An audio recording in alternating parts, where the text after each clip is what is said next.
everything you find around you right now, from the pen you are using to write, your pens, your pencils, all your writing materials, your ruler, the air you are breathing right now, you are breathing air, right? The water you are drinking, or the water you usually drink, your food you usually eat, and even your own body, the body of yourselves, is made of matter. What exactly is this matter we're talking about? These are your learning objectives. By the end of this video, you should be able to accomplish this. Define matter with examples. Define matter with examples. You should be able to understand the properties of matter, or the properties and the characteristics of matter. You should be able to state the various states of matter, or give the various states of matter and distinguish between them. Yes, you should be able to explain the various states of matter, how they are being used in our daily lives, how they are being applied, the various states of matter, how matter is able to change from one state to another. So what exactly is matter? What exactly is matter? You have been taught in Form 1, since you enter Form 1, that matter is anything that has weight. Matter has weight or mass. You can say weight or mass. Has weight or mass, and take up space, occupy space. When we talk of having weight, what do we mean by matter have weight? Why do we mean by matter occupy space? Yes, this weight, it means that it is heavy. You can feel the weight. Yes, when you carry it, when you touch it, or when you hold it, you are going to feel a certain weight, a certain force pulling you down. That is the meaning of having weight. And occupy space, it means that it has volume. If anything doesn't have volume, it's not going to be able to occupy space. Anything you see around you has volume, right? You can measure its volume. Even though the volume, the shape, it might not have a specific shape or a direct shape, but its volume can still be measured. So if matter is anything that has weight and occupies space, it means that there is nothing on this earth that is not matter. Everything you see around you is matter, because everything can occupy space. Everything you are seeing can occupy space. For example, if you take a book and put it on a table, at that very place where the book is lying, you cannot place any other thing on that same position unless you remove that book. That is exactly what we mean by is having volume, is able to occupy space. Take your book, like I said, your book, your ruler, your chair, water, the air you breathe, your pens, and so many other things. These are some common examples of matter. This matter can also exist in many states. We are going to talk more about those states later. For now, let's talk about the characteristics of matter, or the properties of matter. Before you see anything and recognize that is matter, what will make you to know that is matter? If I just bring a pen here and give you, what is it going to make you to understand that this pen is matter? What are you going to do to understand that the pen is matter? It's based on their characteristics, on their properties. You evaluate this pen and see the various properties of the pen, right? The first property of matter, as we earlier defined it, matter has weight. That's the first property, right? The first property of matter is having weight or mass. Having weight or mass. So all matter has a weight, right? All matter are able to occupy space. That's the second property of matter. Occupy space. And thirdly, all matter is made of tiny particles. Tiny particles. And the last one, matter can exist in many states. 3 states, to be precise. 3 states. So these are the various characteristics of matter. When you are being asked in your class exam, you should be able to give all these properties of matter. Matter has weight or mass. Matter occupies space. Matter exists as tiny particles, or tiny particles combine to form matter. Matter is made of tiny particles. Matter also exists in 3 states, and we are going to be listing them today right now. So let's talk about the various states of matter. The various states of matter. We know that matter exists in 3 states, right? 3 states to be precise. 3 states of matter do exist. And the first state of matter is known as solid. Solid. That's the first state of matter. Solid. You have the second one, liquid. And we have the last one, known as gas. These are the various states. And all these states of matter have certain things which are unique to them. They don't all look the same. They have their own properties as well. We are going to talk about the various properties. Let's begin with solid. What will make you to know that something is a solid? What will make you to know that matter is a solid? Is based on its property, right? Matter, the first property of solid. Let's talk about the properties of solid as well. The properties of solid, the first thing is that solid has a fixed shape. A fixed shape. The shape is fixed. Solid has a fixed volume. Solid particles are tightly packed. They are tightly packed. They are closer to each other. You are going to draw that the various drawing, how to illustrate the various states of matter, and you see that solid particles are so packed. For example, when you talk of solid, you cannot easily compress solid, right? Solids are always harder. That is one of the properties. They are always harder, even though some are granulated, some are powder, but they are not easily compressed. You cannot compress them. So, talking about the various examples of solid, you can see that your pen is a solid, right? The chalk is a solid. You can see your book. Your book is a solid. Ruler is a solid. You can talk of pencil is a solid. Pencil is a solid. You can talk of ice. Ice is a solid. The state of matter, which is a solid as well. You can talk of many things that you cannot easily compress them. You can touch, you can hold them without them being compressed. Those are solid. Based on these characteristics we have just listed, you will best understand why this list I'm listing here, or all these things I'm listing here, are classified as solid based on their characteristics. Let's look at the second state, which is liquid. What will make you to know that something matter is a liquid? If I give you a particular type of matter or a particular example of matter, let me say water. If I give you water, how will you know that this water is a liquid? If I give oil, how will you know that this oil is a liquid? It's based on their properties and the properties of matter. The first property of liquid does not have a fixed shape. No fixed shape. Liquid has a fixed volume. It has a fixed volume but no fixed shape. Liquid can be slightly compressible. You can slightly compress liquid, unlike solid. You can slightly compress them. You can compress it to fit in a small, in a little container, a little space, right? These are the properties of liquid.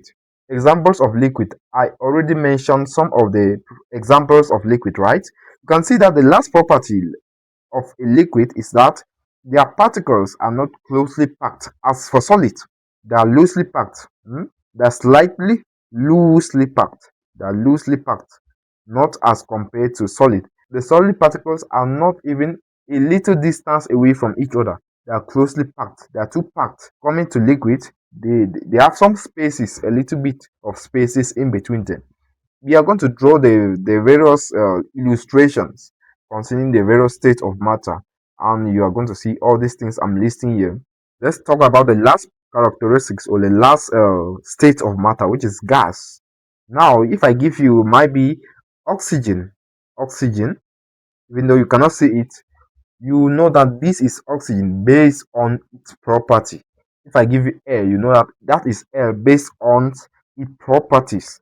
And the first property of gas is that gas does not have a fixed volume, no fixed volume, no fixed volume, and as well no fixed shape, no fixed shape. These are the properties of gas. Gases do not have shape, right? Gases as well, they are easily compressible. You can compress them to fit in a little container. Compressible. You can compress gas. For example, the cooking gas, methane, which we always cook with, is being compressed to fit in your gas cylinder, right? These are the various properties of a gas. Yes, as you can see, these gases, they also behave differently, totally different from solid and liquid. The first thing is that the gases are spacely, they're having a lot of space in between them. The gaseous particles are too loose. They move easily, they move faster because of the wide gap they have in between the various particles, right? You can see the various examples of gases. You can talk of oxygen. Oxygen is a gas. Carbon dioxide is a gas. Sulfur dioxide is a gas. You can talk of air. What is air? Air is a mixture of gases, right? It means that we have many gases there. Nitrogen is a gas as well. You can talk of helium. Helium is a gas, and so many other type of gases. They fall under the last state of matter, which is known as gas. All these examples, and all these examples do have these properties we have just listed. For example, oxygen does not have a fixed shape. You cannot see the shape of oxygen, right? You cannot measure the volume of oxygen. You can easily compress oxygen, right? You can easily compress oxygen. So all these properties are exactly linked with the various examples of the last state. All these states of matter we have listed here has certain things in common and other things which are not in common. So they have similarities and differences as well. So let's draw the various illustrations, the various states, how the particles are arranged in each of the states of matter, and we can see the differences. Let's begin with the solid, how the particles of solids are. Let's talk about liquids here, how the particles of liquids are here, and gases, how the particles of gases are. Okay, for solids, you can see that there are no spaces in between the particles of solid, right? No spaces. This is how they are packed. So it's not easy for you to compress. If something is packed like this, space particle, this space atom, there is no way for it to go, right? They move slowly because of the way they are compressed, or because of the way they are packed. When you are rolling a stone, the stone is going to roll slowly as compared to a gas. If you just spray a perfume in a room, after a short period of time, after a few seconds, you notice that gas, or with those gas particles, that is the more reason why their particles are different from the solids. We are going to see that. I'm talking about liquids. Let's talk about liquids. I say that liquid has a little bit of spaces in between, right? Yeah, the particles have a little bit of spaces. It means that, right? And this one can move and come to this place, can move and come to this place. They cannot move. They are just sliding because the spaces are not sufficient for them to move freely. Yes, you can see from there the gases are slightly moving. They move slightly across each other, and this one do not move at all. This one only vibrate. When you hit a solid particle, or when you hit a solid, their particles only vibrate. They cannot move, right? Cannot move because there are no spaces. There are a lot of spaces in between gaseous particles. This one can move easily and come here. You can see that it's going to be it's easier for gaseous particles to move because they have a lot of spaces in between for them to move. That is why they can move. So this one move freely. This one also slide across each other, but this one move freely. So in terms of movement, when you put gaseous particles together, liquid particles together, and solid particles, you are going to notice that gaseous particles are going to spread easily across the entire room or any place that it finds itself, as compared to liquid. Liquid can only be more slide across each other slowly, but gaseous particles can only vibrate. For example, if you are hitting a table, there is no way the particles are going to vibrate, right? Oh, sorry, there's no way the particles are going to move. They're only going to vibrate. When we are going to be talking about the kinetic theory of matter, we are going to learn that in our next module. You're going to understand that these particles are not always static. They are always moving. This one is always vibrating. This one is always moving constantly. But there is something that is going to make them to move faster. Some conditions, if they are being applied, the various particles are going to move fast. Let's compare this state of matter and see the differences as well. Comparison between the various states of matter. Let's use properties. These are the best way to compare things in the sciences. Look at the properties: liquid or solid, liquids, and gas. This is how you draw your table, right? Compare. You always compare like this. Look at one property and compare between the various states of matter. So I'm going to look for the first property is shape. How is the shape of a solid? How is the shape of a liquid? How is the shape of a gas? Under solid, you can see that solid has a fixed shape, right? A fixed shape. And when you are coming to liquid, you can see that liquid do not have a fixed shape, no fixed shape. And coming to gases, you can see that gases do not have any fixed shape, right? Gases do not have shape. And this is the second property. Let's talk about the second property, which is in terms of volume.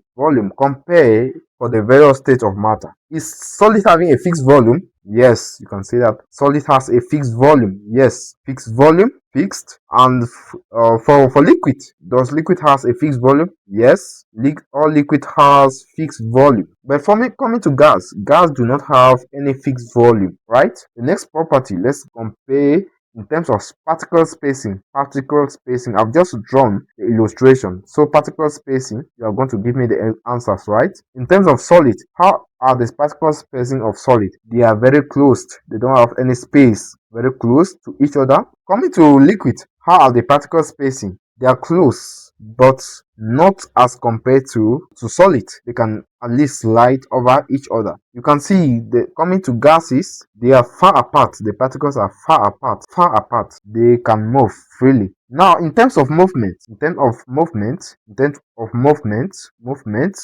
see that for solid particles no movement. Liquid particles can only slide across each other, and a gaseous particle can move easily. They can move, right? And the last one, in terms of compressibility, can you compress them? Compressibility. Okay, let me use up here. Let me wipe this last one. Where's my eraser? I'm going to wipe this last one. This last one. Okay, in terms of compressibility, which one can you compress? Compressibility. Now, for solid, can you compress a solid? No, solid cannot be compressed. In terms of liquid, can you compress liquid? The compressibility is low. Even though some solids are not too strong, you can compress them. So they have a low rate of compressibility. You can compress some solids, certain solids, not all solids, right? They have a very low rate of compressibility. And for a liquid, it's also low, but it's too low as compared to solid. You can compress a liquid a little, but for gases, you can compress it easily. Gases are being compressed to fill in a container, right? Coming to liquid. Liquids do not have a fixed shape. Liquid takes up the shape of a container. Don't misunderstand this. Liquid can only take the shape of a container. No liquid is having a shape. So you cannot tell me that liquid is having this type of shape. Water is having shape. No, water is not having shape. Even though when you are coming to shapes or to structures of covalent compounds or to shapes of covalent compounds, you are going to notice that water H2O is having a shape, but liquids are not having a shape. But in terms of the various shapes of covalent compounds, you are going to see that water has a particular shape, known as a bent shape. Okay, this is all about this video today. If you find it valuable, hit the like button, subscribe to this channel so that you are not going to miss any of my video which is going to be uploaded. In this channel, I do upload videos in sciences, all sciences, biology, chemistry, physics, and mathematics. If you want to keep on receiving this, share with your friends as well so that they are going to join you in this platform, and we are going to help you explain everything you need to know about sciences so that you are going to be able to pass your science examinations with flying colors. And I want you to take note that these videos I'm creating, they are in a chain form. So we are going gradually. It's like we are climbing a ladder, right? We start from the least position and climbing, right? The first one is more simplified, or it's the basics, the introduction to all this concept. The first two videos which you have watched now, they are just the introduction to chemistry and so many other basics. So as you are going gradually, I'm going to be creating is a playlist to help you understand everything about chemistry, because you cannot understand something without knowing the foundation, right? When you know the foundations, matter is something you have been getting, but if you don't understand it detailedly, you are not going to understand further topics which you are going to be covering in this chemistry. Even in physics, we also treat matter in physics. There are certain things we also learn in physics which deals with matter. You have to understand this basic concept first